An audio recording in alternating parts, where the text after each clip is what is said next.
Depois das súplicas de Camilo, as imagens formosas de Romeu e Alceste desfaziam-se aos poucos, enquanto respondiam a ele com uma pergunta. Quais foram as advertências do Dr. Roberto ao seu grupo, Camilo? O que ele disse aos senhores, na véspera da descida para a terra? Sim. Lembro. Roberto disse-nos para aliviar nosso sofrimento, levando auxílio a sofredores em situações mais críticas. E que nos reanimássemos ao contato dos bons e sinceros amigos, cujos corações fossem fortes o bastante para aquecer o frio do nosso desânimo. Então faça isso. Siga os conselhos de Roberto.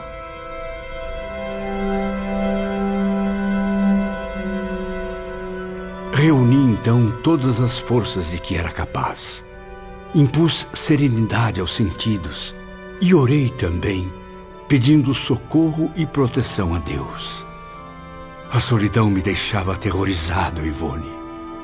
Contemplei o casarão sinistro, revivendo emoções abomináveis. Meu desejo era apenas afastar-me, mas afastar-me para muito longe, onde fosse possível esquecer a tragédia do meu próprio suicídio. Camilo então apertou os passos para escapar, e ao transpor as portas do antigo lar, uma compensadora surpresa o aguardava. Ramiro de Guzmán, Roberto de Canaleiras, louvado seja Deus! Venha conosco, meu amigo. Convém retornar ao domicílio do médium Fernando de Lacerda. Novamente no lar do médium que lhe oferecia abrigo, Camilo reencontrou Belarmino de Queiroz. Seguindo os impulsos positivos e os conselhos inesquecíveis dos seus instrutores, tomaram então uma decisão. Organizaremos uma espécie de associação de classe. Precisamos entrar em contato com o Mário, João e outros aprendizes que possam ter a mesma disposição, Fernando. É uma ótima ideia, Camilo. Estudar e realizar ações que combatam as ideias de suicídio. Não apenas combater as ideias, mas também a predisposição que contamina diferentes classes sociais. Tem razão, Belarmino.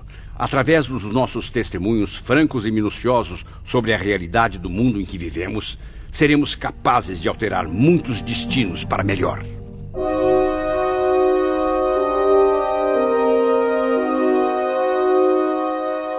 Alguns meses se passaram e o empreendimento encontrou diversos obstáculos. Além disso, muitos dos aprendizes não foram encontrados ou não quiseram participar, como ocorreu com Mário e João. Não fossem os eficientes socorros da legião que nos inspirava, certamente não alcançaríamos nenhum resultado satisfatório. O objetivo no início era promover relações amistosas e sérias, conversas interessantes, notícias úteis para todo o gênero humano. Mas, acima de tudo, tendíamos a advertir os homens do perigo desconhecido que o suicídio representa. Foram raros, porém, aqueles que consentiram em aceitar nossa sincera amizade. E assim mesmo, Camilo, quase todos estranhos para vocês, indivíduos que viviam fora de Portugal. O que nos deixou profundamente decepcionados, minha amiga. Após grandes esforços para criarem oportunidades, depois de consecutivos dias de experiências exaustivas na Terra... A situação é triste, meus amigos.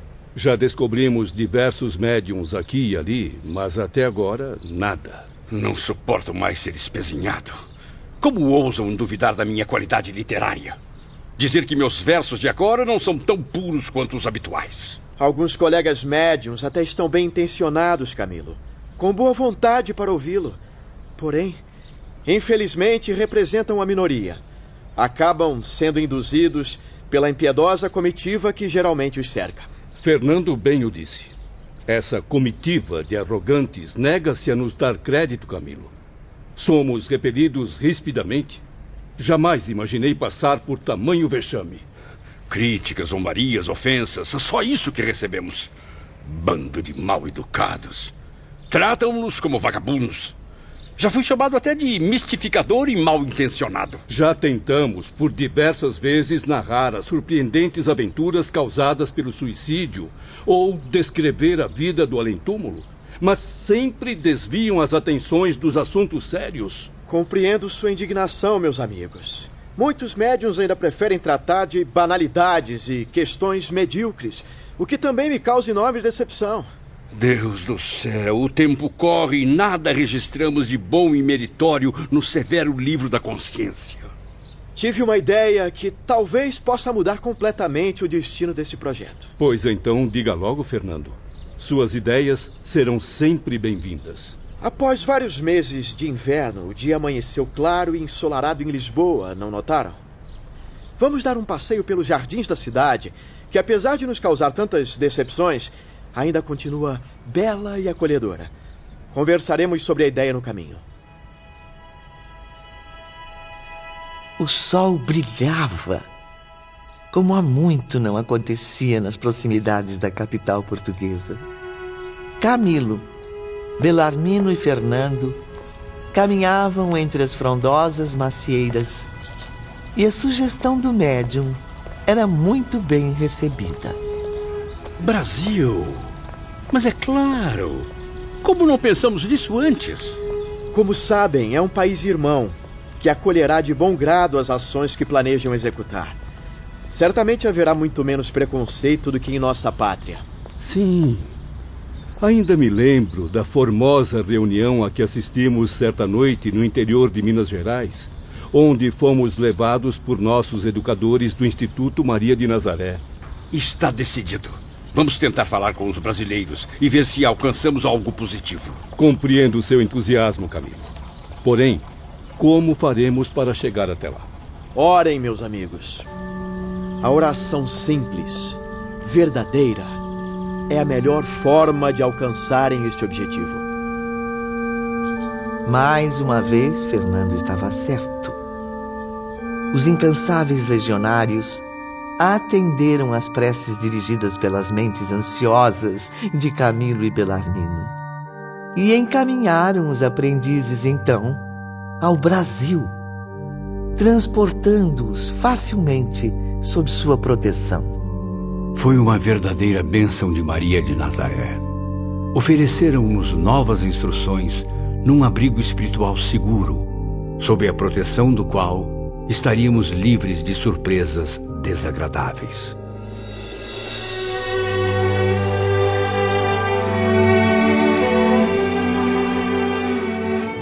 Já em terras brasileiras, iniciaram então uma luta árdua e exaustiva. Tentaram todos os recursos de que podiam dispor, a fim de reunirem médiuns brasileiros para o projeto. Humildes, dóceis, amorosos, sinceros no desejo de servir. Encontramos vários deles que poderiam aliviar nossas aflições, suavizando nosso calvário de reparações e experiências. Sob o luar envolvente do Planalto Central, Camilo e Belarmino reuniam-se com Mário e João, que foram convencidos a participar do projeto. Creio que poderemos contar com médiuns muito caridosos, meus amigos. Utilizar suas faculdades para os trabalhos literários. Mas a tortura do idioma, isso vai tornar difícil a nossa tarefa. Tem razão, Mário. E por que, Camilo, os homens não se entendem num idioma que se torne universal, que tanto a nós espíritos quanto a eles conceda possibilidades brilhantes?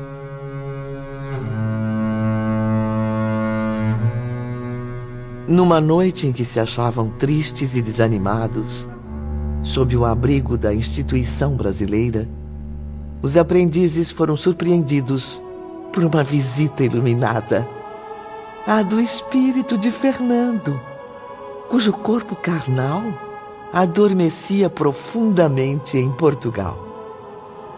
O jovem doutor Roberto também fazia companhia aos desolados aprendizes. Fernando, nobre amigo, como sua presença nos conforta sempre. Orei em seu benefício ao me recolher, meus irmãos. Estava impressionado com suas frequentes aparições em minha mente e não tardei a descobrir onde estavam. Ainda bem que veio. Como já deve saber, passamos por grandes dificuldades também aqui no Brasil. Procurem orar com mais frequência, criando meios de comunicação mais diretos com nossos mentores espirituais. E saibam que continuo à disposição para ajudar os amigos no que for preciso. Confesso que estou pensando seriamente em desistir e clamar para que me deixe retornar ao Instituto e antecipar meu pedido de reencarnação. Não, João de Azevedo, não se dê por vencido, pelo amor do Todo-Poderoso. Continuem a se comunicar com o mundo, nem que seja somente por meu intermédio. Mas como, Fernando? Se esse mundo não quer escutar os espíritos, quer apenas que ouçamos suas críticas humilhantes. Se em vez do que vem tentando inutilmente procurassem ser agentes da legítima caridade, já seriam vitoriosos. Sim, a caridade, meus amigos, permita-me recordar, é a generosa redentora daqueles que se desviaram da rota divina. É o caminho mais rápido para a regeneração. Por isso mesmo, o sábio mestre da Galileia ofereceu-a como ensinamento supremo à humanidade. Reparando o ato brutal que cometeram, poderão praticá-la, servindo a sua e a causa alheia ao mesmo tempo. Não percebe, Dr. Roberto, que estamos dispostos a transmitir mensagens positivas ao homem, mas é o próprio ser humano que as repele? Há outras maneiras de praticar o bem, meus irmãos. Crescem nas camadas sociais terrenas, assim como nas invisíveis, problemas dolorosos a serem solucionados, infinitas modalidades de desgraças, desventuras amargas a afligirem o planeta, requisitando o auxílio fraterno de cada coração generoso. Nos hospitais, nas prisões, nas residências humildes, como na opulência dos palácios, por toda parte encontram-se mentes incompreendidas e desesperadas, corações angustiados por problemas insolúveis neste século. Mas não vê que estamos tentando, de certa forma, ajudar a humanidade por meio dos contatos mediúnicos? Em qualquer lugar onde haja descrença, onde a infelicidade se misture à revolta e onde, enfim, a vida se converteu em fonte de egoísmo, haverá a possibilidade de uma queda nos abismos do suicídio. Infelizmente. Esforcem-se por encontrar tais recantos. Estão por aí, a cada passo. Em nome da sua experiência, aconselhem o pecador a deter-se. E indiquem a ele a única força capaz de erguê-lo da desgraça para conduzi-lo à verdadeira vitória: o amor de Deus. Confortem a mente dos infelizes, exercitando o bem, segredando sugestões animadoras ao coração das mães aflitas, dos jovens desesperados pelas desilusões prematuras. E das pobres mulheres atiradas ao lodo, cujas desgraças raramente encontram a compaixão alheia. E são várias essas mulheres, insultadas pela sociedade, desencorajadas de reclamarem para si também a ternura paternal de Deus. Muitos seres necessitam da proteção dos corações de boa vontade, dispostos a oferecer a luz da prece. Pois então a ofereçam, meus amigos, uma vez que também a receberam de almas generosas e ternas quando sofriam nas trevas. Narrem a eles o que testemunharam e convença-os a encarar todas as situações que os deprimem.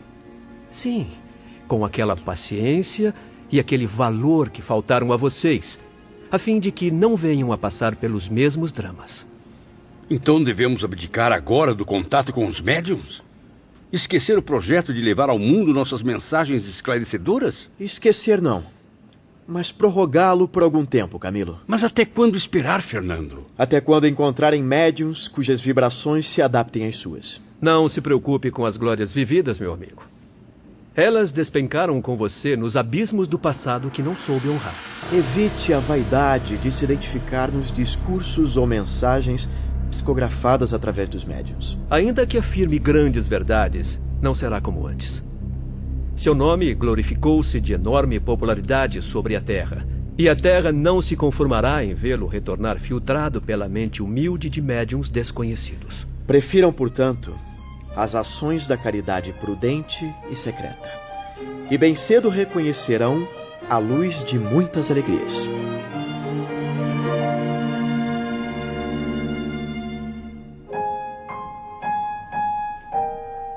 Os espíritos aprendizes ouviram a tudo com profundo interesse. Fernando, mesmo falando através do corpo astral, parecia inspirado por alguém muito especial do Instituto Maria de Nazaré. Está certa, Ivone. Reconhecemos mesmo por várias vezes, em suas palavras vigorosas, as expressões do saudoso irmão Teócrito. O timbre paternal, singelo do amigo distante, que não nos esquecia. E as lágrimas rolaram de seus olhos, enquanto uma profunda saudade comovia seus corações. No dia seguinte, Camilo e seus companheiros decidiram visitar hospitais na Terra. Logo pela manhã, no saguão de uma casa de saúde... Quantos somos ao todo? 30, Belarmino. Sugiro dividir-nos em 3 grupos diferentes. E assim passou a ser feito. E cada grupo partia para uma missão específica. Com surpresa, notavam que não só os doentes os percebiam, como também os ouviam naturalmente. Na medida do possível, ministramos àquelas almas amarguradas, presas à carne, um remédio que nunca haviam recebido: a nossa solidariedade. Levamos os enfermos a ter força no presente e esperança no futuro. Ao término de um dia intenso de trabalho, os aprendizes reuniam-se novamente na recepção da grande casa de saúde. E então, meus amigos, o que realizaram? Onde esteve Belarmino?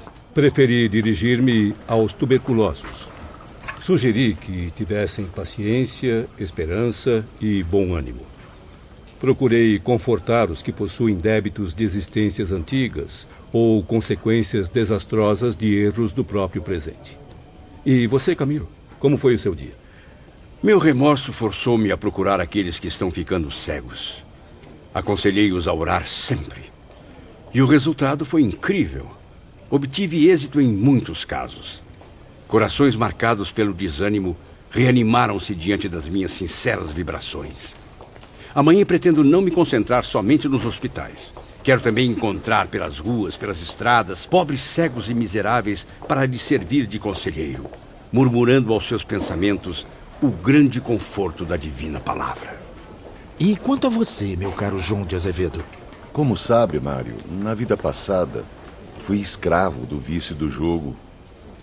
Sacrifiquei tudo pelo domínio das cartas e da roleta. Dinheiro, saúde, dignidade, honra e até a própria vida. Eu confesso que não permaneci na casa de saúde. Voltei angustiado e oprimido até aqueles antros onde me prejudiquei. Mas o que foi fazer ali, João? Naqueles ambientes infestados de ganância, luxúrias e más vibrações. Exatamente. Aconselhar àqueles dominados pelo vício, assim como eu também fui. Tentei de tudo para afastar do abismo ao menos um só daqueles infelizes, suplicando forças ao alto, rogando o auxílio dos nossos mentores. E você, Mário Sobral, o que nos conta? Meus testemunhos, infelizmente, são ainda mais desagradáveis. Contaminada pelos hábitos do passado, a minha mente arrastou-me para os prostíbulos, independente do meu sincero arrependimento. Isso causou-me um sofrimento terrível. Mesmo assim, eu tentei convencer a juventude a desistir dos maus princípios. Por intermédio de discursos em locais onde impera a perversão, eu narrei a uns e a outros minhas próprias desgraças. E como foi recebido, meu amigo?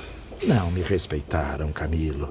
Fui desprezado pela grande maioria e não sabia o porquê. Então lembrei-me de um dos inesquecíveis diálogos com o irmão Teócrito, que me disse: nos antros onde a depravação tem mantido seu império letal, as intuições do além-túmulo não se fazem sentidas. As citações animalizadas, inferiores, tornam-se barreiras que nenhuma entidade em suas condições será capaz de remover, muito menos se fazer compreendida.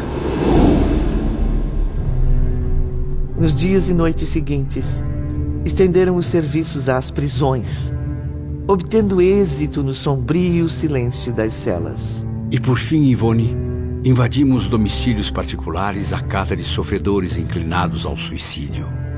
Homens e mulheres desesperados que aceitassem nossas advertências através de sugestões para o bem.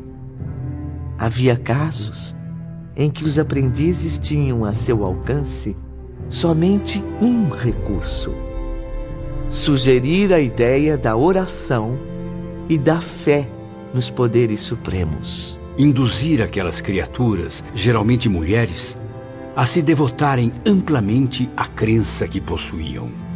No entanto, os aprendizes sofriam, porque o serviço era árduo. Uma tarefa intensa demais para penitentes, cujo único mérito estava na sinceridade com que agiam, na boa vontade para o trabalho reparador. Foi assim que viajaram pelo interior do Brasil, procurando, quanto possível, prevenir-se contra aquela triste tendência observada por seus guias e instrutores. Por falar neles, vamos acompanhar agora o diálogo entre os doutores de Canalejas e Ramiro de Guzmán num dos abrigos do mundo invisível. A situação é grave. Muitos brasileiros apresentam esse impulso, Roberto. Os casos de suicídio no Brasil geram mesmo estatísticas preocupantes, meu pai. Admiro o trabalho que Camilo Botelho e seus companheiros estão realizando. O irmão Teócrito acaba de enviar uma mensagem parabenizando-os. Carlos e Roberto, têm alguma notícia sobre o paradeiro dos aprendizes neste momento? Sim, Ramiro. Estão agora no Nordeste brasileiro, bem no meio da severa Caatinga.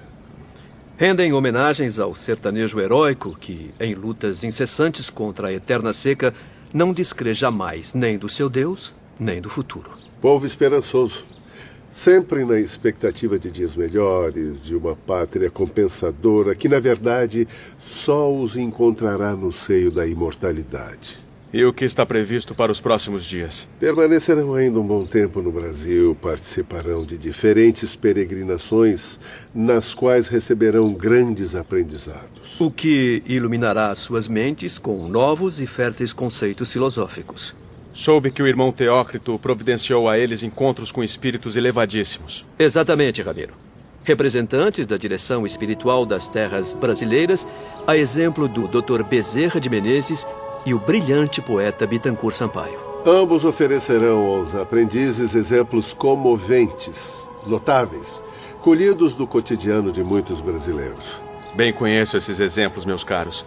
E se também conheço os pupilos do nosso instituto, certamente irão chorar de compaixão e arrependimento, pois examinarão situações e sofrimentos impressionantes. Desgraças infinitamente superiores às que os levaram a cometer o ato covarde do suicídio. É fato, meus amigos. Nordestinos, amazônicos e mesmo nativos do centro do país suportam tudo com coragem, até mesmo a indiferença de seus compatriotas mais felizes, com o pensamento vigoroso daquele que sabe crer, que sabe esperar. Passaram-se algumas semanas. Tempo de muitas descobertas e eternas lições. Entretanto, Mário Sobral distanciava-se pouco a pouco das possibilidades de outro futuro, senão a breve reencarnação. Numa de nossas reuniões, da qual mais uma vez ele não participava... É notório, meus caros. Mário não nos acompanha em mais nenhuma ação caridosa. Falta frequentemente às expedições de visita aos sofredores, esquecendo-se dos deveres sagrados que deve cumprir para a própria reabilitação. O contato com a sociedade terrena o envolveu novamente com as antigas paixões mundanas. Já o vi inúmeras vezes entrando em locais degradantes. Mas quem garante que não vai a esses lugares converter as criaturas perdidas? Que mal haverá em preferir esses ambientes para as atividades reparadoras? Não seja ingênuo, João. É mero pretexto. Ele se compromete diante dos guias espirituais a fazer uma coisa, mas na verdade frequenta esses lugares movido pelas perdições do passado. Pobre Mário. Se continuar assim, pressinto que irá retornar às baixas esferas do vício. Várias vezes Alceste e Romeu procuraram convencê-lo a frequentar outros ambientes. Infelizmente, porém, a paixão por Eulina ainda o conduz a este presunçoso desejo de redenção. O estágio dos aprendizes na Terra era como um exame para a ascendência a novos cursos. Camilo, assim como os outros, tinha certa liberdade de ação, embora não estivesse completamente desamparado. É verdade, Ivone. Estávamos esperançosos, pois vínhamos obtendo aprovação nos exames. Mas Mário, pobre Mário Sobral, estava praticamente reprovado.